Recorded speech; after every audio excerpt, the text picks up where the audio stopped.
নমস্কার বন্ধুরা, welcome to Bithi's kitchen. Bithi's কিচেনে সবাইকে স্বাগত। আজকে আমি তোমাদের সাথে শেয়ার করব খুব সহজ পদ্ধতিতে একদম অনুষ্ঠান বাড়ির স্টাইলে চিকেন কষার রেসিপি। এরকমভাবে চিকেনটা রান্না করলে খেতে হবে একদমই অনুষ্ঠান বাড়ির মতন। আর খুব সহজেই ঘরে থাকা কিছু উপকরণ দিয়েই এই রান্নাটা হয়ে যায়। খুবই সহজভাবে রান্নাটা করব আর এর টেস্ট হবে অসাধারণ। ভাত, রুটি, লুচি, পরোটা, ফ্রাইড রাইস, পোলাও সব কিছুর সঙ্গেই এই চিকেনটা কিন্তু দুর্দান্ত লাগবে। তাহলে দেখে নেওয়া যাক আজকে চিকেন কষার রেসিপি। প্রথমেই আমি এখানে নিয়েছি 1.5 কেজি চিকেন, আর চিকেনগুলো ধুয়ে পরিষ্কার করে নিয়েছি। এবার রান্নাটা শুরু করব। তার জন্য কড়াইতে দিয়ে দিলাম সর্ষের তেল। তেলটা খুব ভালো করে গরম করে নিতে হবে। তেলটা ভালো করে গরম হয়ে গেলেই ওর মধ্যে ফোড়নে দিয়ে দেব একটা তেজপাতা আর দিয়ে দেব 3টে এলাচ। আর কিছুই কিন্তু আমি ফোড়নে দেব না। এই এলাচ আর তেজপাতা থেকে সুন্দর একটা গন্ধ বেরোলেই এর মধ্যে আমি দিয়ে দেব কেটে রাখা পেঁয়াজ। এখানে আমি 4টে মিডিয়াম সাইজের পেঁয়াজ ব্যবহার করেছি, আর পেঁয়াজটা জিরি করে কেটে নিয়েছিলাম। আর পেঁয়াজটা খুব তাড়াতাড়ি ভাজা হওয়ার জন্য এর মধ্যে দিয়ে দিচ্ছি সামান্য একটু লবণ। লবণটা দিলে পেঁয়াজটা খুব তাড়াতাড়ি সুন্দরভাবে ভাজা হয়ে যাবে, আর কালারটাও সুন্দর হবে। পেঁয়াজটা যখন ঠিক এই রকম ভাজা হবে তখন আমি এর মধ্যে কিছু মশলা দিয়ে দেব। আর এই চিকেন কষাতে আমি সবই বাটা মশলা ব্যবহার করেছি। প্রথমেই দিয়ে দিলাম 4 টেবিল চামচ পরিমাণ রসুন বাটা, আর দিয়ে দেব 4 টেবিল চামচ পরিমাণ আদা বাটা। তারপরে আমি দিয়ে দেব এখানে 4 টেবিল চামচ পরিমাণ গোটা জিরে বাটা, আর দিয়ে দিচ্ছি এখানে শুকনো লঙ্কা বাটা। লঙ্কার পরিমাণটা তোমরা তোমাদের পছন্দ মতো দেবে। আর দিয়ে দিলাম 4টে মিডিয়াম সাইজের পেঁয়াজ বাটা। দিয়ে দিয়েছি 3 টেবিল চামচ পরিমাণ ধনে বাটা। এবার সমস্ত উপকরণ ভালোভাবে কষিয়ে নেব। আমি এখানে সব বাটা মশলা ব্যবহার করেছি, আর এই বাটা মশলা দিলে কিন্তু চিকেনের টেস্টটা ভীষণ সুন্দর হয়। মশলাটা খুব সুন্দরভাবে কষিয়ে নিতে হবে যতক্ষণ না পর্যন্ত সব মশলা থেকে কাঁচা গন্ধটা চলে যায়। দেখো, মশলা থেকে যখন একটু তেল বেরিয়ে এসেছে তখন আমি এর মধ্যে দিয়ে দিচ্ছি টমেটো পেস্ট। এখানে আমি 2টো মিডিয়াম সাইজের টমেটো, সেটাকেও পেস্ট করে নিয়েছিলাম, সেই টমেটো পেস্টটা এর মধ্যে দিয়ে দিলাম। এবার সব কিছু ভালো করে কষানো হয়ে গেলেই এর মধ্যে আমি দিয়ে দিচ্ছি কালারের জন্য 2 টেবিল চামচ পরিমাণ কাশ্মীরি লঙ্কা গুঁড়ো, আর দিয়ে দিলাম পরিমাণ মতো হলুদ গুঁড়ো, আর দিয়ে দিচ্ছি সামান্য একটু চিনি। সমস্ত টেস্টটাকে ব্যালেন্স করার জন্য চিনিটা আমি দিয়েছি। এবার সামান্য একটু জল দিয়ে আবারও মশলাটা খুব সুন্দরভাবে কষিয়ে নিতে হবে। মশলা যত সুন্দরভাবে কষানো হবে রান্নার টেস্টটাও কিন্তু ততটাই সুন্দর হবে। লো টু মিডিয়াম ফ্লেমে মশলাটা খুব ভালো করে কষিয়ে নিতে হবে।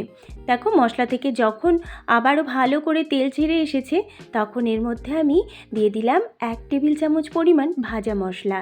এটার মধ্যে ছিল গোটা জিরে, গোটা ধনে, গোটা মৌরি, আর ছিল গোটা গরম মশলা। সব কিছু আমি একসাথে ড্রাই রোস্ট করে গুঁড়ো করে রেখেছিলাম। দেখো, মশলাটা খুব সুন্দরভাবে কষিয়ে নেওয়া হয়ে গেছে। সব কিছুই খুব সুন্দরভাবে কষিয়ে নেওয়া হয়ে গেছে জন্য দেখো মশলাটা কত সুন্দরভাবে তেল ছেড়ে এসেছে। এবার আমি এর মধ্যে অ্যাড করে দেব ধুয়ে রাখা চিকেনগুলো। চিকেন আমরা বিভিন্ন রকমভাবে কিন্তু রান্না করি, কিন্তু আজকে আমি খুব সহজভাবে রান্না করছি। দেখো, চিকেনগুলো দেওয়ার পরে মশলাটার সাথে ভালো করে কষিয়ে নিতে হবে। এই সময় আমি গ্যাসের ফ্লেমটা মিডিয়াম টু হাইতে রাখবো। মিডিয়াম টু হাইতে রেখে চিকেনগুলো ভালো করে মশলার সাথে মিশিয়ে নেব। এইভাবেই আমি বেশ কিছুক্ষণ ধরে চিকেন আর মশলাগুলো কষিয়ে নেব।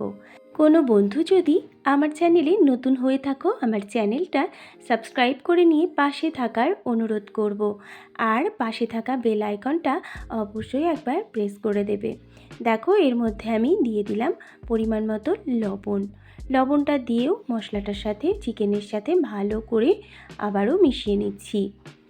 আর আমার এই ঘরোয়া রান্নাগুলো যদি তোমাদের একটু হলেও ভালো লাগে তাহলে লাইক, কমেন্ট আর শেয়ার করার অনুরোধ রইল। চিকেনটা আমি খুব সুন্দরভাবে কষিয়ে নিচ্ছি। আর এটা যেহেতু জল ছাড়া রান্না হবে, তাই খুব আস্তে আস্তে কিন্তু এই চিকেনটা কষিয়ে নিতে হবে। দেখো সব কিছু ভালো করে কষানো হয়ে গেছে। এবার আমি গ্যাসের ফ্লেমটা একদম লোতে দিয়ে এটা ঢাকা দিয়ে সেদ্ধ হতে দেব। দেখো 10 মিনিটের জন্য আমি ঢাকা দিয়ে রেখেছিলাম, তবে তার মাঝে আমি একবার এটা নাড়িয়ে দিয়েছিলাম যাতে করে নিচটা না লেগে যায়। দেখো চিকেন থেকে কতটা জল বেরিয়েছে, আর এই জলেই কিন্তু চিকেনটা সেদ্ধ হয়ে যাবে। এখানে এক্সট্রা কোনো জলের ব্যবহার আমি করব না, তাহলে চিকেন কষার টেস্টটা কিন্তু একদমই আসবে না। দেখো চিকেন থেকে অনেকটা জল বেরিয়েছে। এবার এটা আমি নেড়ে দিচ্ছি। নেড়ে দিয়ে আবারও আমি এটা ঢাকা দিয়ে রান্না হতে দেব 5 মিনিটের জন্য। তাহলেই কিন্তু পারফেক্টভাবে চিকেনগুলো একদম সেদ্ধ হয়ে যাবে। 5 মিনিট পরে দেখো ঢাকাটা আমি তুলে নিচ্ছি। এবার দেখো চিকেনগুলো সুন্দরভাবে কিন্তু সিদ্ধ হয়ে গেছে। ঢাকাটা তুলে নেওয়ার পরে আমি আবারও এটা 4-5 মিনিটের জন্য হাই ফ্লেমে রান্নাটা করে নেব। দেখো হাই ফ্লেমে রান্নাটা করলে কিন্তু চিকেনের যে গ্রেভিটা আছে এটা আরেকটু কমে যাবে। 5 মিনিট রান্না করার পরে চিকেন কষাটা কিন্তু একদম রেডি। যেহেতু আমি এটা অনুষ্ঠান বাড়ির মতন চিকেন কষা করেছি, তাই হালকা একটু গ্রেভি রেখেছি। তোমরা চাইলে এটা আরও কিন্তু শুকিয়ে নিতে পারো। ফাইনালি আমি উপর থেকে দিয়ে দিচ্ছি ভেজে রাখা গুঁড়ো মশলার পেস্ট, যার মধ্যে রয়েছে গোটা জিরে, গোটা ধনে, গোটা মৌরি আর গোটা গরম মশলা ড্রাই রোস্ট করে গুঁড়ো করে নেওয়া। এটা আমি আগে থেকে করে রেখেছিলাম। আর এই মশলার গুঁড়োটা দেওয়ার জন্য কিন্তু চিকেন কষার টেস্টটা সম্পূর্ণ আলাদা হবে। ঘি আর এই ড্রাই রোস্ট করা মশলাটা দিলেই কিন্তু একদম পারফেক্টভাবে অনুষ্ঠান বাড়ির মতন চিকেন কষার টেস্ট চলে আসবে। দেখো এবার আমি গ্যাসের ফ্লেমটা অফ করে দেব। অফ করে দিয়ে 5 মিনিট স্ট্যান্ডিং টাইমে রেখে এটা আমি গরম গরম সার্ভ করব। গ্যাসের ফ্লেমটা অফ করে দিয়েছি। এবার ঢাকা দিয়ে স্ট্যান্ডিং টাইমে রেখে দেব। 5 মিনিট পরেই আমি চিকেনটা দেখিয়ে দিচ্ছি। দেখো কতটা সুন্দর হয়েছে, দেখে কতটা লোভনীয় লাগছে, খেতেও কিন্তু দুর্দান্ত হয়েছিল। তোমরা অবশ্যই কিন্তু একবার বাড়িতে এটা বানিয়ে দেখতে পারো। একদম কিন্তু এর টেস্টটা অনুষ্ঠান বাড়ির মতন হয়।